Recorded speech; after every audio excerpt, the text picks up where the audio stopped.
The long-awaited trade for Alex Debrincat has finally come to an end. The Ottawa Senators, as you can see right here, have traded their seventh overall pick in the 2022 draft, meaning that's a first round pick, meaning tonight that will be Chicago selecting a number 7.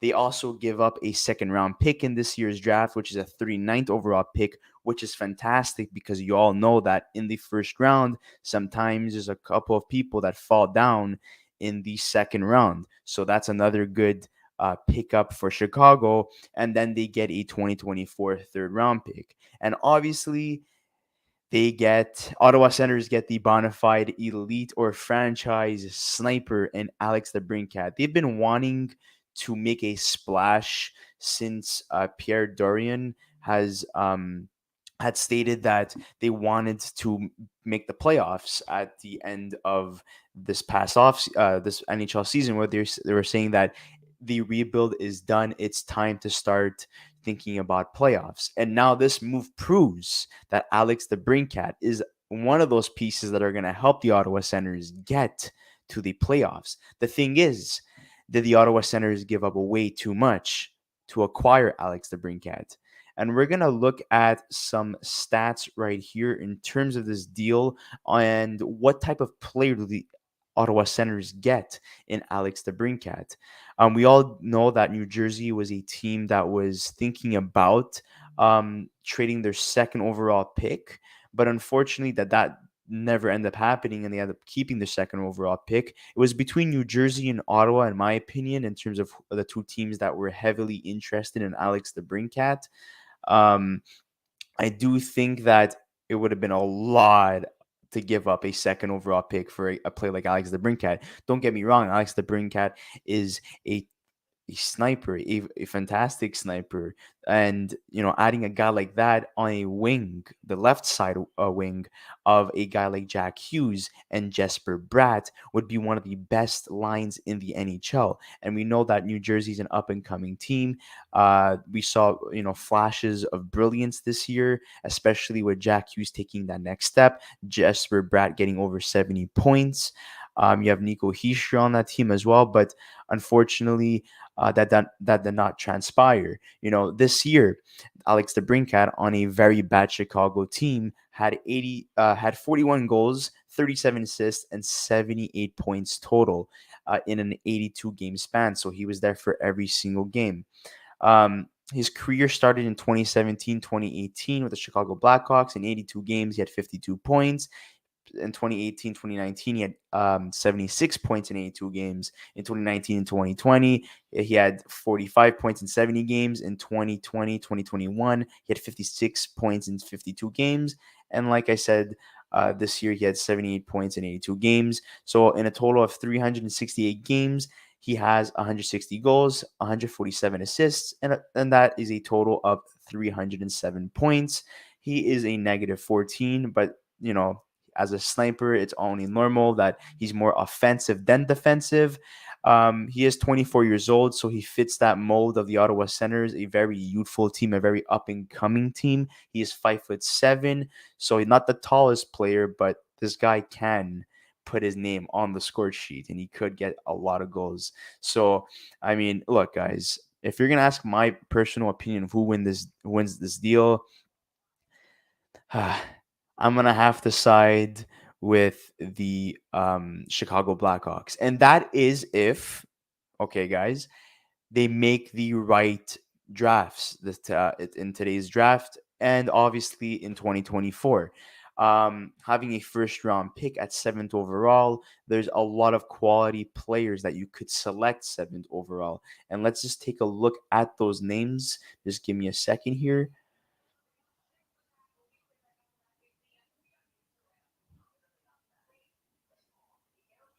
Sorry, guys, I'm by myself doing this episode, so it's taking a little bit long.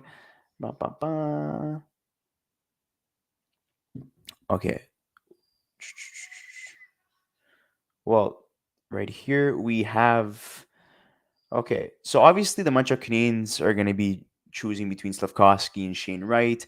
Whoever does not, let's say the Shane Wright goes to Montreal, New Jersey gets Slavkovsky, Arizona gets Cooley. Let's say Philly gets Nemec, Yurchek goes to Columbus. Then you have Ottawa. And this is interesting because you have Cutter Gauthier, who in my um, prediction video with the two other guys, Luca and Chris, I had Cutter Gauthier going to the Ottawa Senators, a left winger slash center. Um, we have Butters saying that Ottawa, no question, wins this trade. Yes, like honestly, like the Brinkat, don't get me wrong, is a fantastic player. He's one of I would say he's a top five sniper in this league. The thing is, though, it really comes up to it's really based off this draft essentially, who Chicago drafts with their 7th and 39 pick. There's Lekaramaki who is available, who I think is going to be going in the top 10.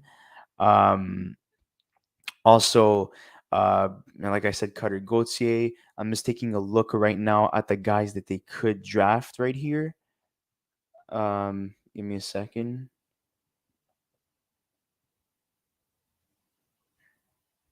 Okay, here. Finally, we have the board that came up. It was taking a long while to load.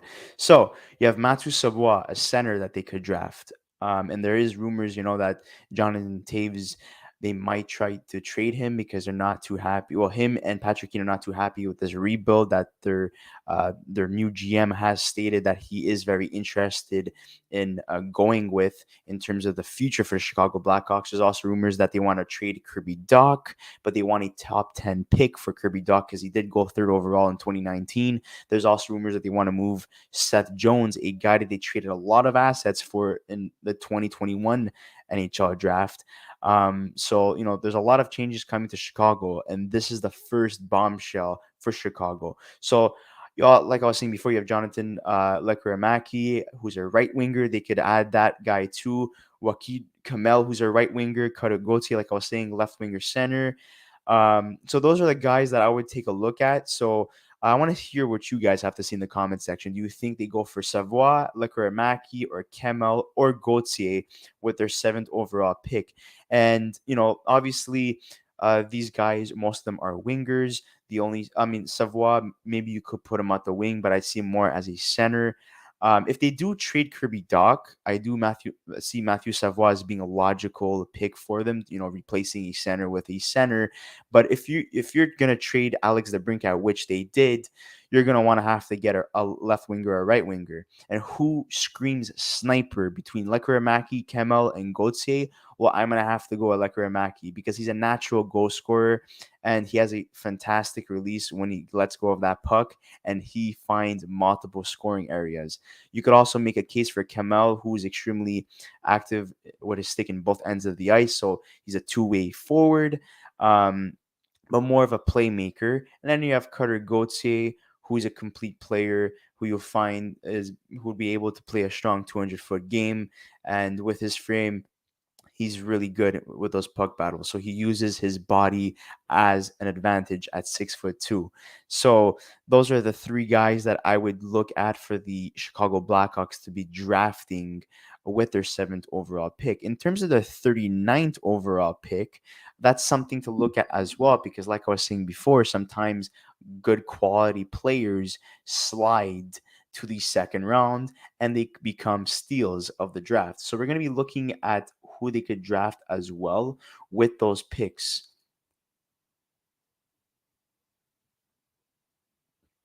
I'm going to be looking at that right now. So we have right here.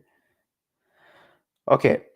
So you have David Goyette, who's a center, who they could be looking at. You have Kale Odelius, who's a defenseman, who they could also add. You have Sam Rinzel, another defenseman. You have Luca Del Belutz, who's a center. That's another guy they could look at. There's Jagger Firkus. There's Tristan Lerneau. So Lerneau's a defenseman. Firkus is a right winger. Maybe even Owen Beck slides. I think that's a guy that could slide to the second round. He is a center. You also have Gleb Trinkazov, who's a left winger. You have Matthias Havelid, who's a defenseman. Alexander Paravalov, who's a left winger. So as you can see right here in the second round, around that 30th to 39th range. Those are the guys that are available. A good mix of defensemen and wingers, not too many centers. So it's very interesting to see what they could do with that. In terms of third round pick, that could go anywhere, to be honest with you. But let's answer another question here with Anthony Manzano. Why do you think Chicago's possibly treating Kirby Dock, trying to trade Kirby Dock? He recently just drafted him and is being cheap, doesn't want to re-sign Kirby to an extension. Well, the thing is here is that Kirby Dock did have a concussion at his World Junior tournament last year, if I'm not mistaken, and he hasn't lived up to expectations. It's definitely a guy that if I'm Chicago, I do give him an opportunity to excel this year, give him more playing time as well. I think there's just been a small sample size for Kirby Dock. I think it's way too early to give up on a third overall pick. At least you could look back at, an example here is Montreal Canadiens with Kokaniemi, where they gave him opportunity over opportunity, where it came to a point where he was a restricted free agent and he got offer sheeted by the Carolina Hurricanes. So obviously they want to trade Kirby Dock before it reaches that point. So let's just take a look at Kirby Dock's stats. He played a total of 152 games total with the Chicago Blackhawks, 19 goals and 40 assists, 59 points. So does that really scream third overall potential? Not really. I think this, obviously, if you're thinking of trading for Kirby Dock, it's to try to put him on a young, youthful team, and there's a lot of possibilities here. I could see him possibly going to the Buffalo Sabres for one. Seattle Kraken is another idea. So I mean, there's the possibilities are endless. Even the Montreal Canadiens, who lack at the center depth, even though they might draft a guy like Shane Wright at center, having another center at a top 10 quality, which was Kirby Dock back in the day in 2019, giving him an opportunity to flourish under a system like Martin St. Louis' system, who likes that fast-paced game. I think Kirby Dock could fit that system. In terms of the Brinkat's contract, we're gonna take a look at it right here. So right now, um, he has 1 year left. He's being paid $6.4 million. In terms of his bonuses, there is none. And just taking a look right here, they're going to have to sign him to an extension. And Ottawa obviously has the cap space to make that happen. He is 24 years old. So, I mean, obviously, why wouldn't you want to re-sign a guy like that? The Ottawa Senators currently have around $20 million in cap space. So obviously they could sign him to an extension right now if they choose to. And if I'm the Ottawa Senators, you sign Alex Debrincat to an extension ASAP. It's a guy that obviously would play on the first line. I would think Tkachuk would either have to move to the right wing or settle for a second line position playing left wing. Um, and I like this move for Ottawa, but then again, it also comes to who Chicago drafts with their picks. Let's answer another question. Andrew Bacek, why would the Hawks do this? Well, their general manager did state once he got hired that a lot of changes were coming to the Chicago Blackhawks, and he was looking to rebuild. A lot of players are not happy with this, particularly Patrick Kane and Jonathan Taves, who want to win. And I see Patrick Kane possibly being on the move sometime soon. I wouldn't say maybe this off season, maybe next, probably during maybe the season. And a team that I see making it work with the Chicago Blackhawks is his hometown team, the Buffalo Sabres. And let's see what else Andrew says here. Why the heck trade Alex for a draft pick that might be a bust? I mean, look, it all comes down to development. Can the Chicago Blackhawks, let's say they draft Cutter Gauthier or Lekura Mackey, it all comes down to development. Can the Chicago Blackhawks develop that guy properly? And Alex Debrincat was drafted in the second round. He was Montreal Canadiens draft pick that was traded for Andrew Shaw back in 2016, if I'm mistaken, or 2015. So, I mean, obviously, the Chicago Blackhawks won that deal. But in terms of this deal, it all comes down to, like I was saying, who the Chicago Blackhawks draft with their picks. I mean, look, Alex Debrincat, like I was saying, very young, a natural, scorer, finds a way to get that puck in the net at all times. He's been a player that's been on a bad Chicago team for the most part of his career. The early, seasons with Chicago, it wasn't that bad, but the last couple of years they haven't been a playoff team. They've been trending downwards. There's a lot of scandals, obviously, that came with that. A lot of changes in the organization, so it's understandable why they're going for a rebuild. But why treat a guy like Alex Debrincat, who's a natural born sniper? Obviously, he's going to play for Team USA if the NHL makes the Olympics. So obviously, he's a household name in the US market as well. But wouldn't this guy be realistically part of your rebuild? If you're thinking about this as a Chicago Blackhawks fan, or just as a guy looking outside of the box, Alex Debrincat would be a guy that you want to build around, right? He's 24 years old. Kirby Dock, same thing too. Uh, he's under the age of 23 years old. So that's another guy that you would want to build around as well. And it seems that they're trying to trade these two guys probably because they have the most value and they're probably going to get a lot of picks and quality picks, I may add, if they're going to trade both these guys. So, I mean, it really comes down to value, in my opinion. And if you're going to trade the Brinkat and you're looking to trade Doc, might as well move Jonathan Taves and Patrick Kane. Don't let them suffer on a Chicago team that is fully going for a rebuild. I honestly think that it's the best thing for those players on that team to move on. They're looking, Seth Jones didn't sign the best contract with Chicago. It was kind of laughable, and it led players like Darnell Nurse to capitalize on that. Let's answer another question by Andrew. Great question. Why trade him? Why not build around him? Yeah, thank you for supporting my claim. And yeah, guys, I think that's pretty much it in terms of this trade breakdown. But there's a lot of memes going on about Pierre Dorian, people making fun of him. There's obviously going to be haters when there's a big blockbuster trade. There's going to be people that take sides in terms of who's going to go with certain players.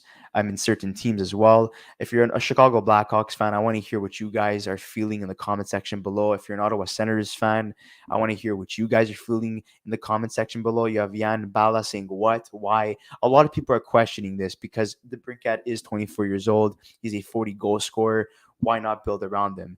You have Pete Blackburn saying anytime you can trade a 40 goal scorer in his prime for this, you simply have to do it. So Pete Blackburn is a guy who's very respectable on Twitter. He does a lot of NHL coverage for Bally Sports, and he's loving this trade. I think it's a very, very 50-50 in terms of who wins this deal.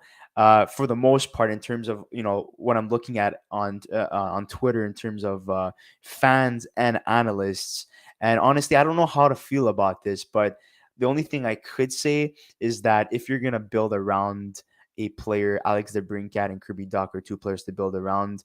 And Bruce Garrick of the Ottawa Sun is saying, I don't believe Pierre Dorian is done. Still wants to add more pieces. Priority remains defense. So look out for that. But guys, this is... Wait, one more question. Kane and Taves are gone next year. I don't blame them for not playing this year. This trade sucks. Yeah, a lot of people are not feeling this trade. But guys, make sure to write down in the comment section below who wins this deal. Share this video with any Ottawa Senators fan or Chicago Blackhawks fan. We would like to hear their thoughts as well. Don't forget to like this video. Don't forget to subscribe to our channel. And we're going to be live at the Bell Center tonight. So look out for that episode. We're doing live coverage of the first round. We might do the second, the 7th round the following day, which would be Friday, July 8th. We're not too sure about that, but we're definitely doing tonight's coverage. First round is very important. We're local in Montreal, so we need to get this done. It's priority. It's a one-in-a-lifetime opportunity. So, guys, enjoy our episode, and we'll see you on the next one.